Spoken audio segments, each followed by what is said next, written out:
Wainui Park, Premier Reserve game, Petone versus Wainui, referee Cameron Chalmers.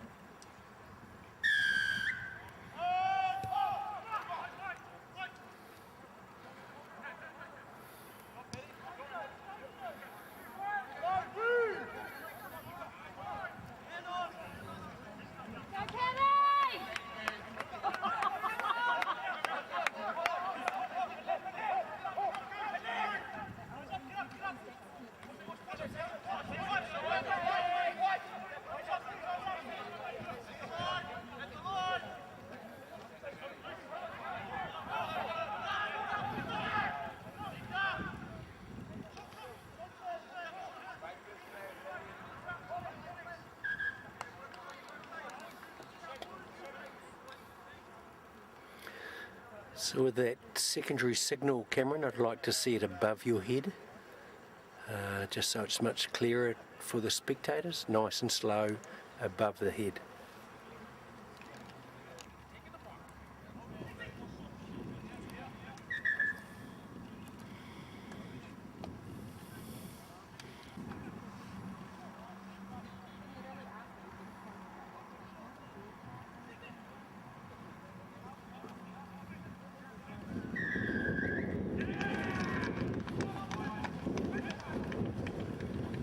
So I like the fact, Cameron, that you were very decisive and very clear there, so well done.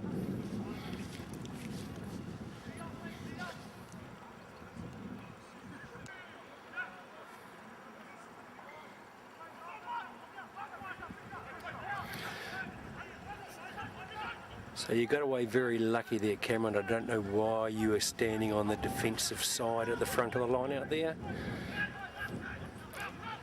It looked like Petone were going to spin it wide, and if they had, you would have been in big trouble, is my impression.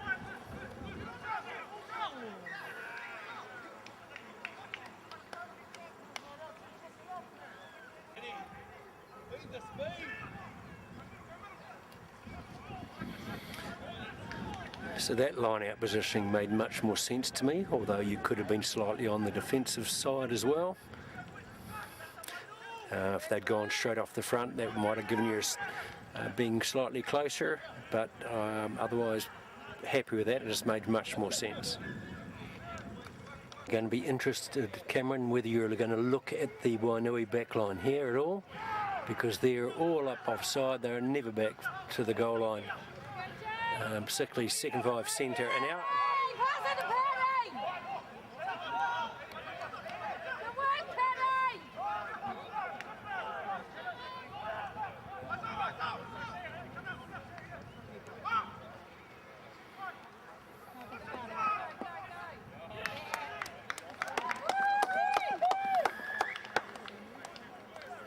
Know after the game, Cameron, whether you've established any kind of communication with particularly the number 10s about keeping their back lines back 5 metres at scrum times and 10 metres at line out time.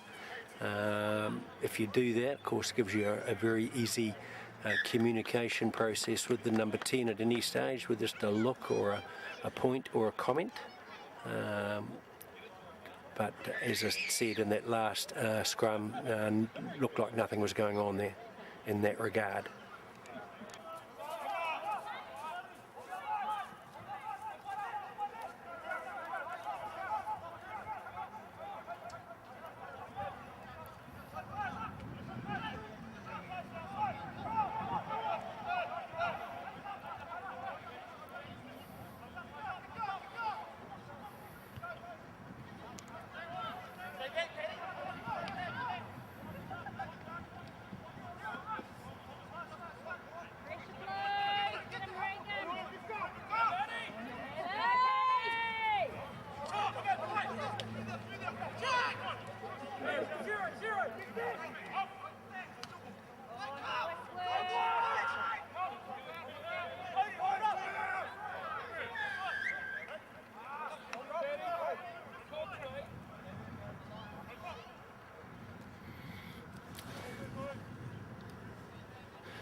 So where's the mark for that penalty, Cameron?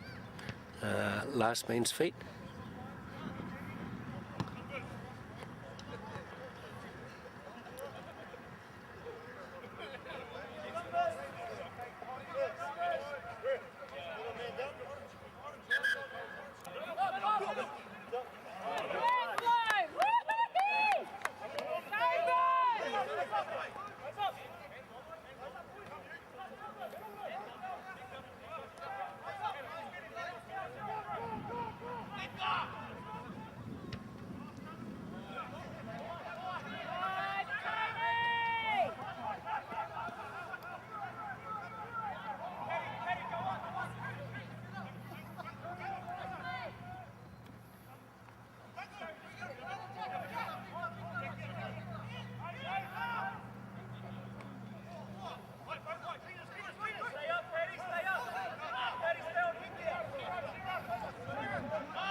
So Cameron, here I'm going to look at your body orientation after your call and to see whether you're getting sideways on and actually looking at defending back lines.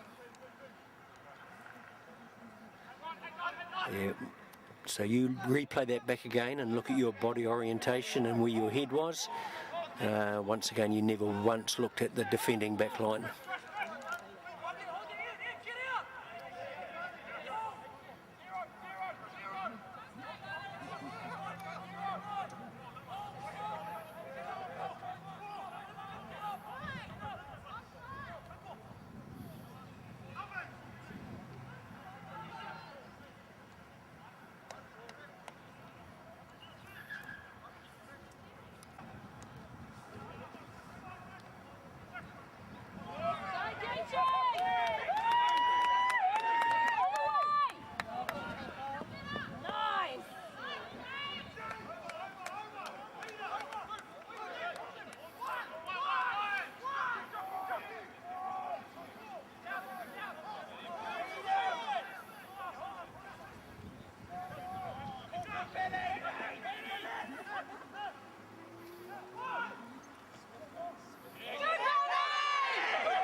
And if you just play that sequence back again and 2 phases back when the Petone player made the break, and just look at your running and just whether you feel you could have actually sprinted much harder and got up a bit closer to ball on line initially, and then also when you're going through to the line then towards the try, whether you could have been sprinting forward towards the goal line a bit faster initially and then just cruise as you came across toward the try. So have a look at it and see what you think.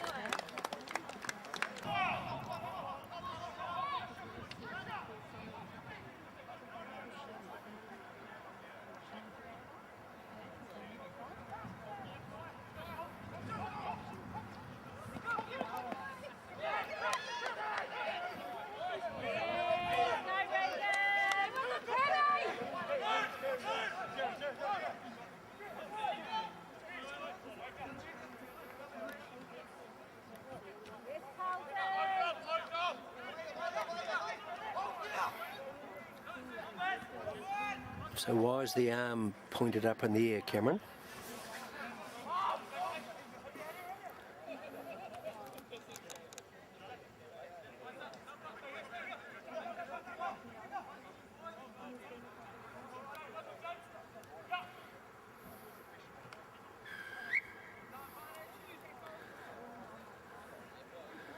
So if you look in the law book, the advantage signal is the arm is straight out.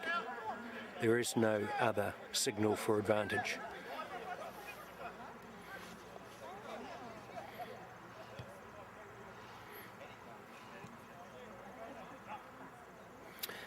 And I believe that's also an opportunity when you put your arm out for advantage to convey a message to 10, 20, 30 players and maybe some spectators and coaches and managers. So here, I don't know why you'd be standing at the front of the line out on an attacking ball. If they go off the back, you're in big trouble. So you're going to get away with it because it's a controlled ball, but you need to think about the options that could happen from a line out like that, and where next you need to be in a position to make a big decision, which could be over the goal line. And I don't think it's at the front of the line out on the attacking side.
So I don't know how well I picked that up, Cameron, but if you look at that pass and look at the fact that he put his arms forward of his body, from up here it certainly looked like he had passed the ball back from his hands quite clearly.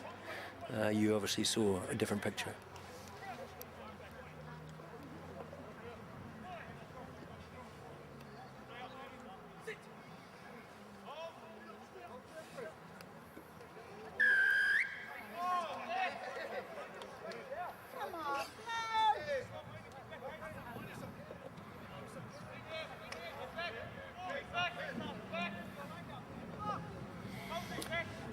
So a very clear-cut penalty whistle there, but no particularly secondary signal, no particular message being given to Petone players.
So see how far you've now got away from play to a degree, Cameron, by staying on the inside track here, inside this 5 metre zone and that.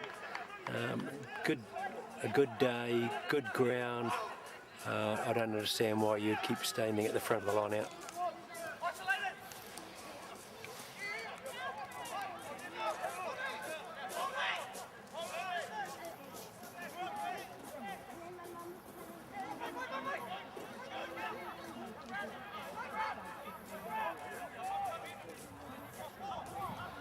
So there's that arm stuck up in the air again. No communication, nobody knows what's going on.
So there was that arm stuck up in the air again.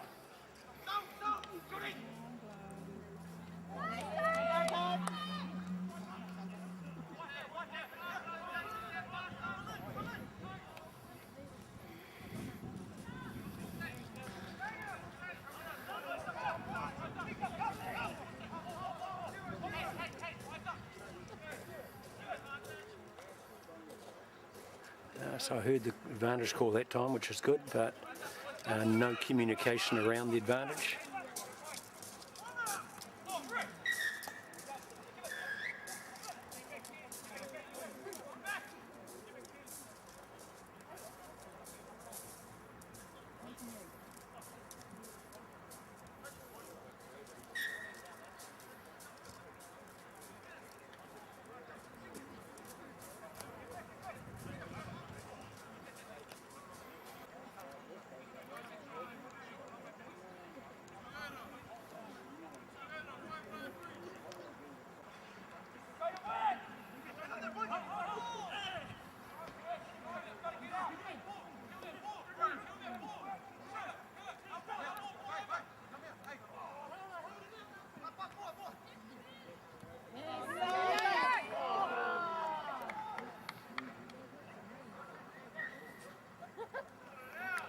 That appeared to be an interesting one from up here, Cameron.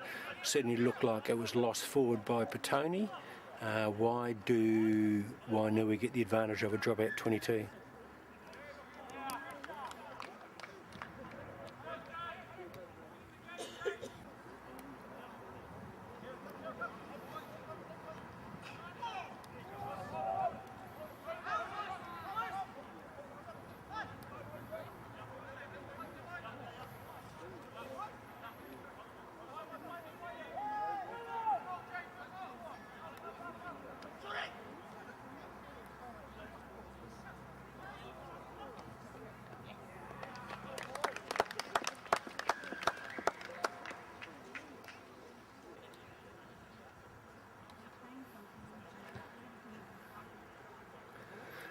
So Cameron, you just stood and looked at that.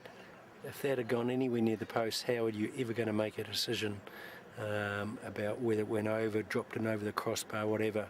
You, even just as a good look, you need to be following that ball and trying to get ball in line as quickly as possible. And that's just a create a perception of looking good as a referee, let alone the fact that you would want to get into that position anyway, I would have imagined.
Once again, I'm going to be interested in what you do here in terms of a running line of anything.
So Cameron, I just don't think it's a good look, as I might have intimated before, with you just standing and watching. You've got one AR who you can trust, and you've got a touch judge who's not even probably standing in the right positioning to make a good decision. You need to make that as a referee, so you need to put yourself in a good position to be able to make those kind of decisions.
So once again, Cameron, very little or no communication going on around your signalling, so players, particularly at this level, just got no idea what's going on.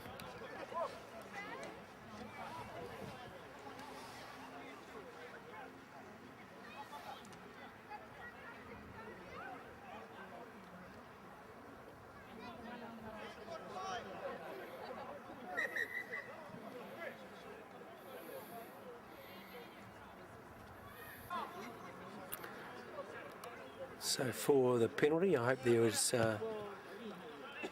been a warning, I would have thought.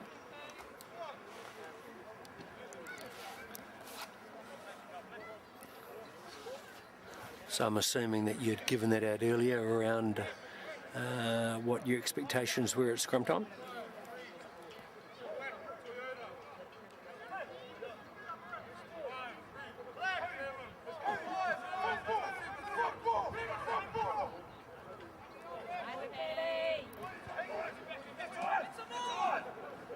So two-handed take there, Cameron, and you never once looked at the Wainui defending backline.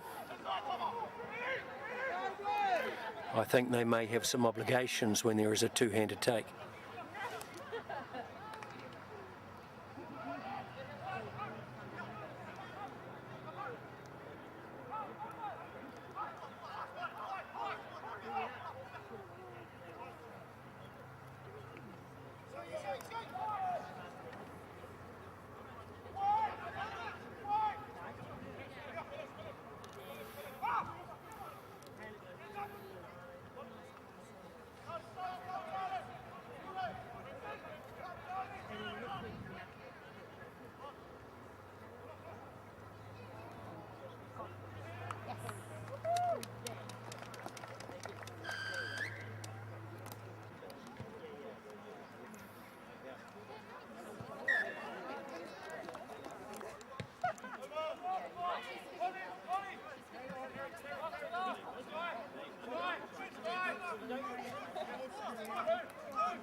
It's bit in and out.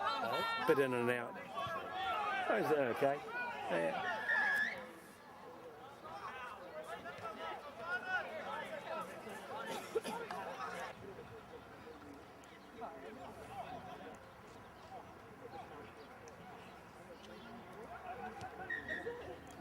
This Wainui back line goes to the scrum.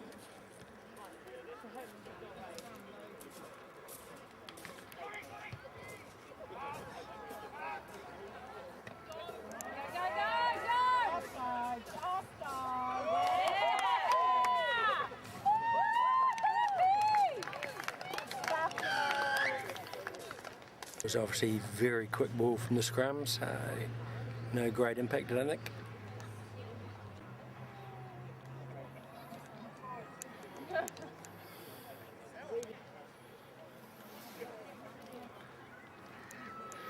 So once again there, Cameron, if that had done anything differently on that kick, you would have been in no position to make any real and correct decision.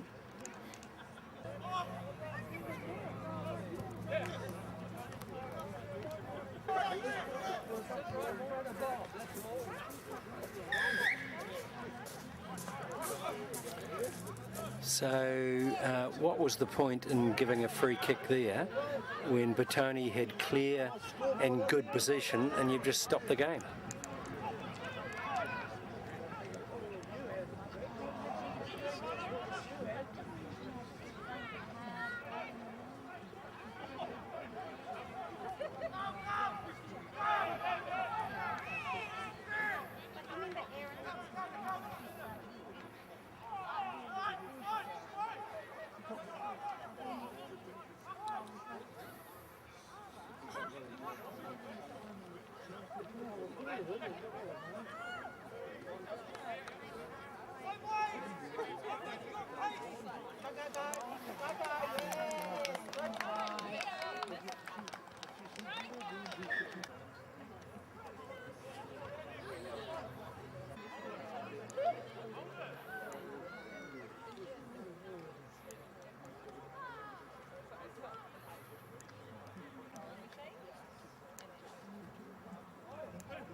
So clearly in that scrum you had your body orientation good, you had your head up, and it clearly looked like you were looking at the Petone defenders.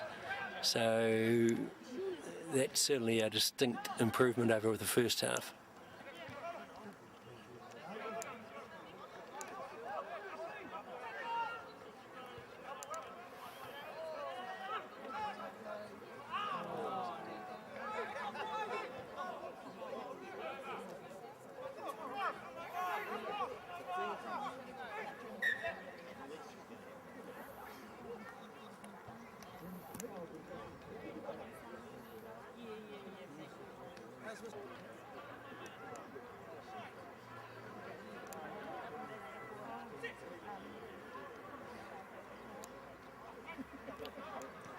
But there, you just turned and looked at the attacking team back line instead of orientated around looking at the defending back line.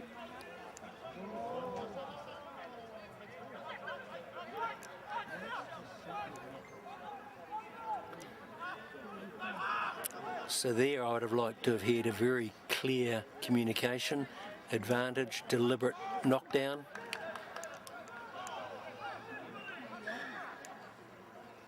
And I don't think we're going to get it.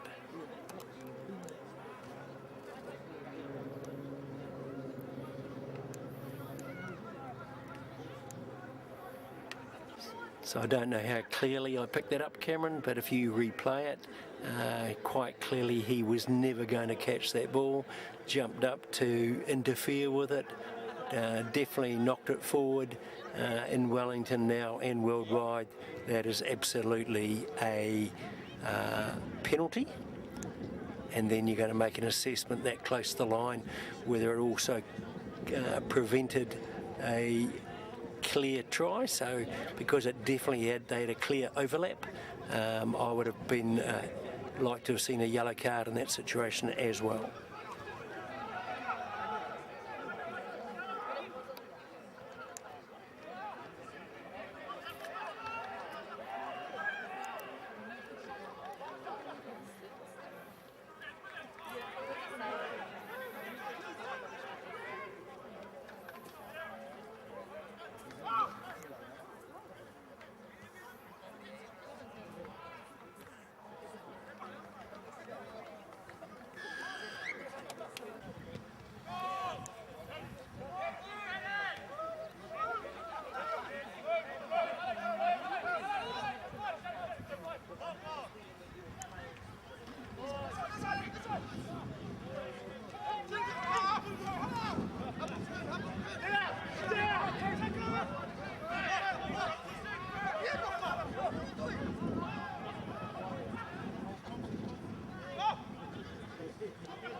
So I don't understand that positioning either, Cameron. Very weird.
Now that was a good decision, well done.